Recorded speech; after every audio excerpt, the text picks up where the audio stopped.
Today, nearly 18 million people practice some form of yoga in North America. So it's hard to imagine that only 75 years ago, yoga virtually did not exist in our part of the world.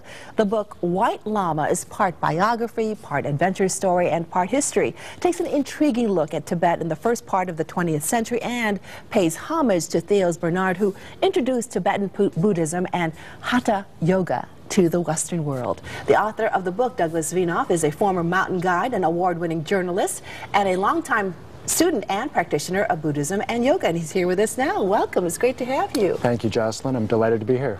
Theos Bernard was an overlooked figure in this whole process. What happened to him? Who was he initially? What was so intriguing about him that made you want to write the book? Well, Theos Bernard, as you said, has been overlooked in the history of yoga in the United States, and which is really quite surprising since for 10 years he was one of the largest, greatest celebrities in the United States. And then in 1947 he disappeared without a trace in the Himalayas while he was returning from a monastery with some new manuscripts of Tibetan Buddhism. And then in 1947, after the reports of his death in the New York Times and national press, he just vanished from the cultural landscape. And so it was a great pleasure for me to spend 8 years rediscovering this character and really reintroducing him and trying to restore him to his rightful place in his role as a seminal figure in both Tibetan Buddhism and yoga. All right, so prior to 1937, the borders of Tibet was really shut off to any foreigner. But he was the first American that they welcomed open arms, really to share that Tibetan philosophy and practice. That's right. Theos laid a very diplomatic course for getting into Tibet. He was a bit of a schemer. He knew exactly what he wanted to do. In 1936, he was a student at Columbia University and was one of the first graduate students in the West to undertake a dissertation of tantric yoga. And so in 1936, he went to Tibet and to India to undertake a year of dissertation research for Columbia. And then he studied Tibetan, became fluent in the language on the border of Tibet, and then he was able to get a permit from the British to actually visit southern Tibet. And then while he was on the border of Tibet, he had carefully cultivated some contacts with the highest diplomatic figures and the elites of Lhasa. And so that actually led him, it was these connections then that was able to lead him to an invitation. That and some very also unusual things that happened along the way that they recognized that this was somebody very special. Absolutely. Now, he was intrigued by all of this because he had a heart condition that really made him actually looked into the yoga practice. Would you say that to be true?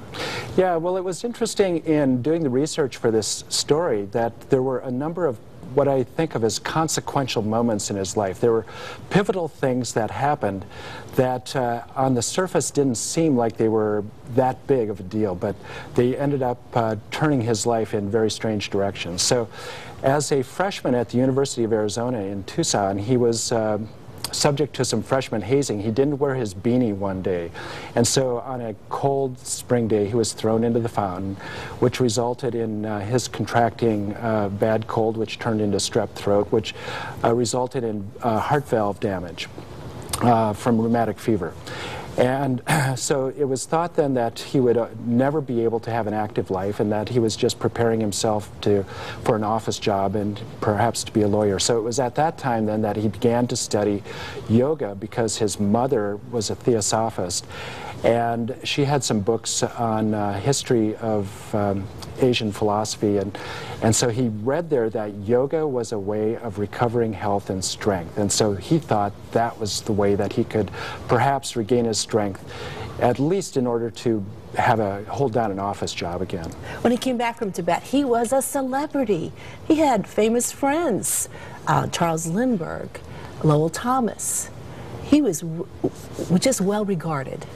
That's right. In fact, when he came back, it was huge news. It was a a 3-column story in the New York Times, his arrival in the United States.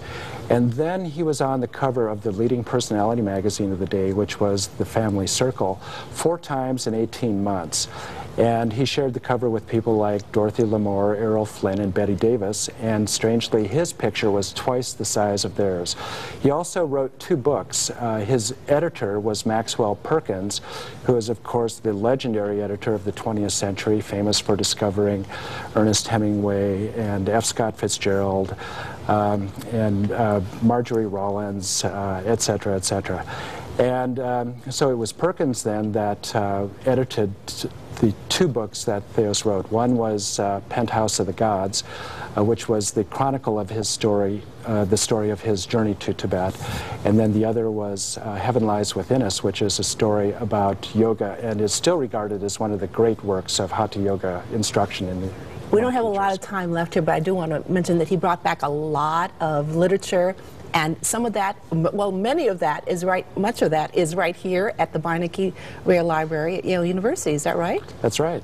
The Tibetans sent him back with a mission to introduce Tibetan Buddhism to the United States, and to do that they gave him 50 mule loads of the finest copies of their scriptures, and a large part of that 50 mule loads is here at the Beinecke Library at Yale University. That's great. Now we just want to tell everybody really quickly, you have several upcoming events, and we want to put it up right now. The Karmic Makeover Workshop at Yoga for Everybody is February 4th and 5th. An Introduction to the Tibetan Laws of Karma, March 1st. Happiness Revealed Workshop is March 3rd and 4th. And you go to douglasveenhoff.com for more information. Again, the name of the book is White Llama, and I know you're working on more about Theos. You want to know more about what happened to him when he disappeared, is that right? That's right. I've got another book that's something of a sequel to this one. Very good.